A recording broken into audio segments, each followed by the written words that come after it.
دا یو خور سوال کړی دی چې هغې اپریشن کړی دی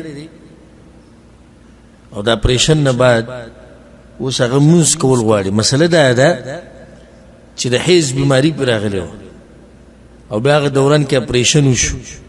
اوس د اپریشن نه بعد دا مونځ کول غواړي او د حیض نه بعد غسل پکار دی. دا به څه کوي؟ الجواب کومه زنانه باندې چې حیض راشي نو لازم دی چې د حیض چې کله دا پاکه شي نو دا به څه کوي؟ غسل به کوي. که دا عبادت کول غواړي دا به غسل کوي او که غسل نشي کولی د هغې په ځای به بیا څه کوي؟ تیمم به کوي. یو دا زنانه ده ډاکټران په مثال کې اوبه بند کړي دي یا عقیدې پې بند کړي دي نو دا به څه کوي؟ تیمم. تیمم د دې دپاره چې حیض دپاره کوم طهارت چې حاصلېږي چې هغه ورته حاصل شي. دویم د دې حیض دپاره چې کوم تیمم دی دا هم هغه طریقې ده کوم چې عام تیمم دی دې کې څه نوي څه نشتي.